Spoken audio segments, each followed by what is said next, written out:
दानवीर भैरव सिंह। एक समय की बात है, जोधपुर में एक राजा हुए जिनका नाम मानसिंह था। महाराज मानसिंह तलवार और कलम के धनी थे। जब वह युद्ध में तलवार चलाते तो उनका पराक्रम देखकर शत्रु रण छोड़कर भाग जाते, और जब उनके हाथों में कलम आती तो वे सुंदर सुंदर छंद और कविताओं की रचना करते। उनके द्वारा रचित कई छंद और कविताएं आज भी बहुत प्रसिद्ध हैं। महाराज मानसिंह की 3 रानियां थीं, परंतु उनके कोई पुत्र नहीं था, केवल पुत्रियां ही थीं।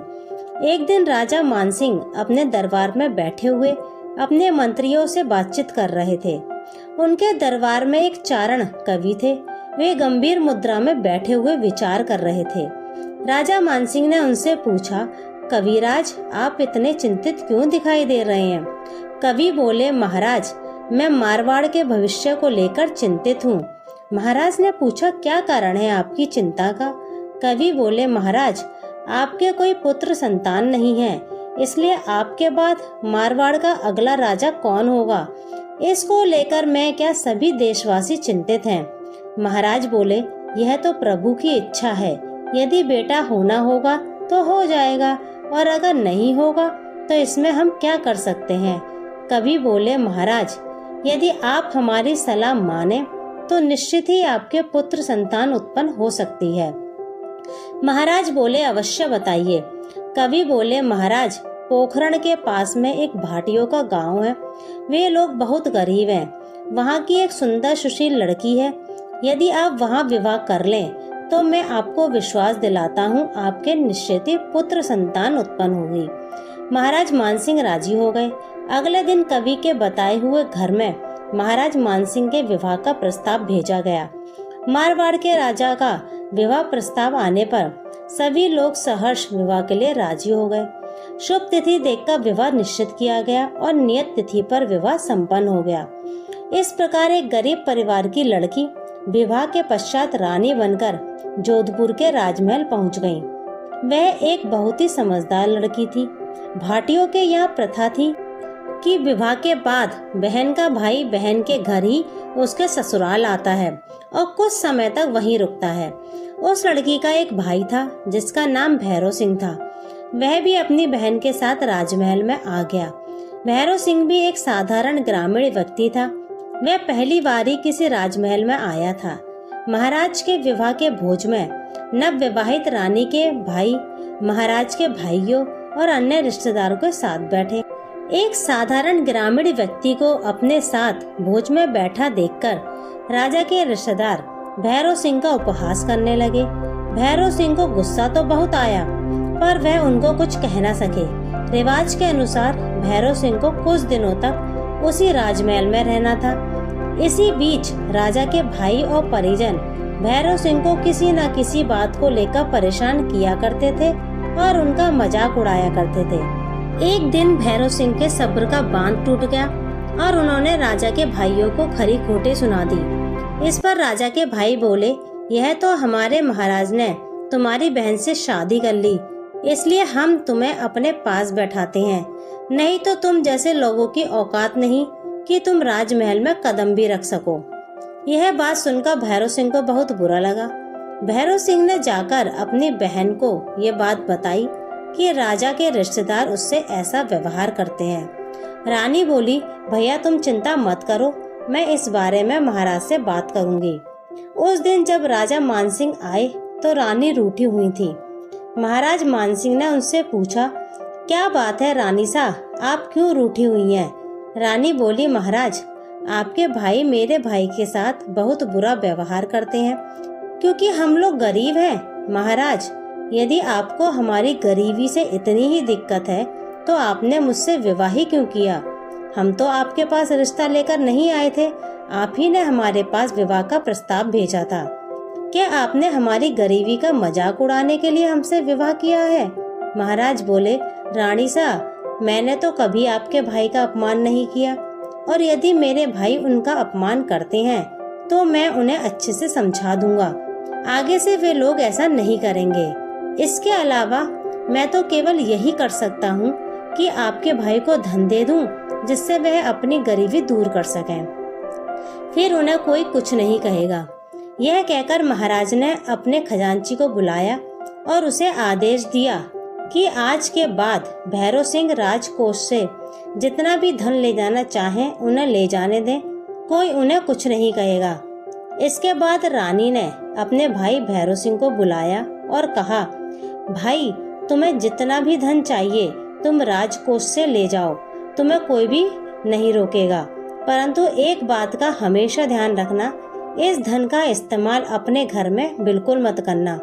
भैरव सिंह बोले, तो फिर मैं इस धन का क्या करूँगा? रानी बोली, तुम इस धन को दान करना, गरीबों में बांटना, गरीब कन्याओं का विवाह करवाना, ब्राह्मणों को दान देना, गौशालाएं बनवाना, इस प्रकार जो भी गरीब दिखे उसकी मदद करना, परंतु इस धन का उपयोग अपने लिए और अपने घर परिवार में बिल्कुल मत करना। इसके बाद भैरव सिंह भाटी ने राजकोष से धन ले जाकर बांटना शुरू किया। वे मारवाड़ से धन लेकर जाते और मार्ग में उन्हें जो भी गरीब निसहाय दिखता उसे धन दे देते। भैरव सिंह भाटी अपने साथ कई ऊँटों का काफिला लेकर चलते थे, जिन पर वे सोने चांदी के सिक्के लाद कर रखा करते थे। जहाँ से भी भैरव सिंह भाटी का काफिला निकलता, लोग उन्हें आंखें फाड़ फाड़ कर देखते थे। जिस भी गांव में भैरव सिंह रुकते थे, वहाँ के गरीब और निसहाय लोगों को निहाल कर देते थे। उन्होंने कई मंदिरों के लिए दान दिए, बहुत सी गौशालाएं बनवाई, अनगिनत गरीब लड़कियों की शादी करवाई, गरीब ब्राह्मणों को दान दिया। उन्होंने अपने जीवन काल में इतना दान दिया कि वे दानवीरता की मिसाल बन चुके थे। भैरव सिंह के लिए कहा जाता था कि उनके पास गया हुआ कोई भी व्यक्ति खाली हाथ वापस नहीं आता था। भैरव सिंह मारवाड़ से हर महीने बहुत अधिक धन लेकर आते थे, परंतु महाराज मानसिंह भी अपने वचन के पक्के थे, इसलिए उन्होंने कभी भी भैरव सिंह पर प्रतिबंध नहीं लगाया।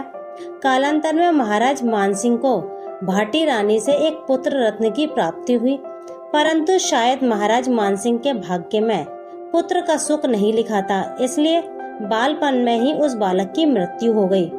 भैरव सिंह की दानवीरता के कई किस्से पुराने राजस्थान में मशहूर थे। ऐसे ही एक दिन भैरव सिंह ऊंट पर बैठकर कहीं जा रहे थे। मार्ग में उन्हें एक व्यक्ति दिखा। वे खेजड़ी के पेड़ पर चढ़कर उसकी पत्तियां झाड़ रहा था। भैरव सिंह ने उस व्यक्ति से पूछा, तुम इस खेजड़ी के पत्ते क्यों झाड़ रहे हो? वे व्यक्ति बोला, मैं भैरव सिंह भाटी के पास जा रहा हूँ, मैं उनसे ऊँट मांग कर लाऊंगा। जब मैं ऊँट लेकर आऊंगा तो उसे आते समय भूख लगेगी, इसलिए मैं ऊँट के लिए यहाँ पर खेजड़ी के पत्ते इकट्ठे करके जा रहा हूँ। भैरव सिंह ने उससे पूछा कि तुम्हें इतना विश्वास कैसे है कि भैरव सिंह तुम्हें जाते ही ऊँट दे देगा? वे व्यक्ति बोला, तुम भैरव सिंह को नहीं जानते, वह इतना बड़ा दानवीर है कि उसके पास आज तक जो भी गया भैरव सिंह ने उसे कभी मना नहीं किया। उस व्यक्ति की बातें सुनकर भैरव सिंह खुश हो गए।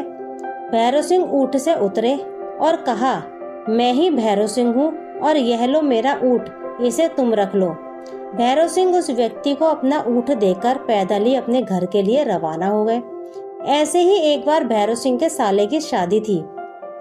भैरव सिंह की पत्नी गरीबी में ही अपना जीवन यापन किया करती थी, क्योंकि भैरव सिंह राजकोष से लाया हुआ धन अपने घर में नहीं देते थे। इसलिए भैरव सिंह की पत्नी के पास शादी में पहनने के लिए नए कपड़े और श्रृंगार के लिए गहने नहीं थे। उसने अपने पति भैरव सिंह से कहा, आप सारी दुनिया को इतना दान करते हैं, थोड़ा बहुत घर में भी खर्च किया कि मेरे भाई का ब्याह है, मुझे भी नए कपड़े और कुछ गहने दिलवा दीजिए ताकि मैं भी अपने पियर में थोड़ी अच्छी दिखूं। भैरव सिंह ने कहा, नहीं, ऐसा नहीं हो सकता। जीजीबाई ने कहा है, ये धन केवल बांटने के लिए है, इसे घर में खर्च नहीं कर सकते। भैरव सिंह की पत्नी बोली, ठीक है, मुझे नए कपड़े मत दिलाओ, परंतु मेरे भाई के ब्याह में समय पर पहुंच जाना। भैरव सिंह ने कहा, ठीक है, मैं समय पर आ जाऊंगा। ऐसा कहकर भैरव सिंह चले गए। भैरव सिंह की पत्नी को नए कपड़ों के बिना ही भाई के विवाह में जाना पड़ा।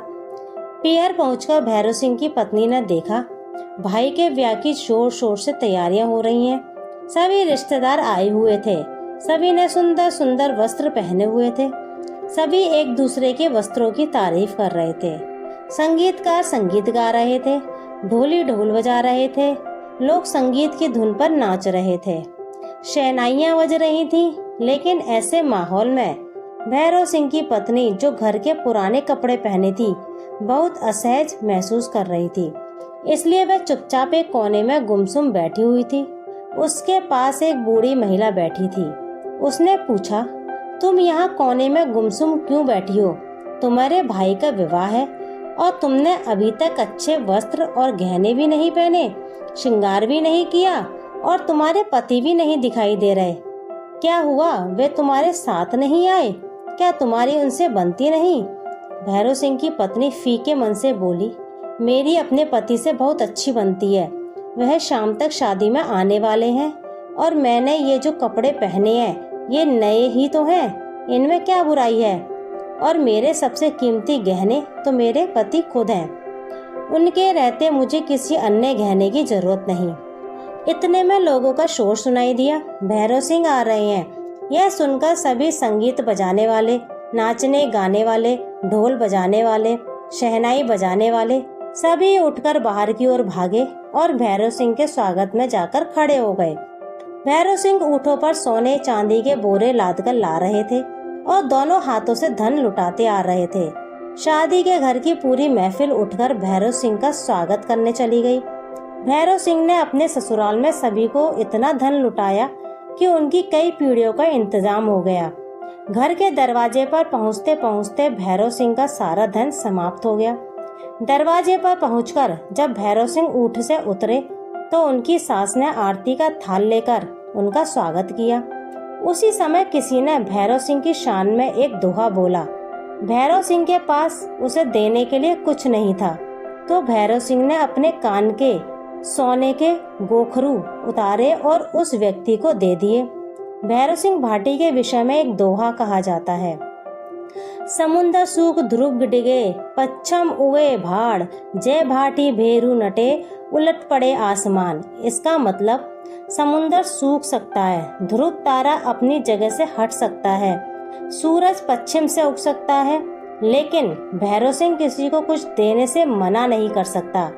जिस दिन भैरव सिंह भाटी किसी को कुछ देने से मना कर देगा, उस दिन आसमान उलट जाएगा।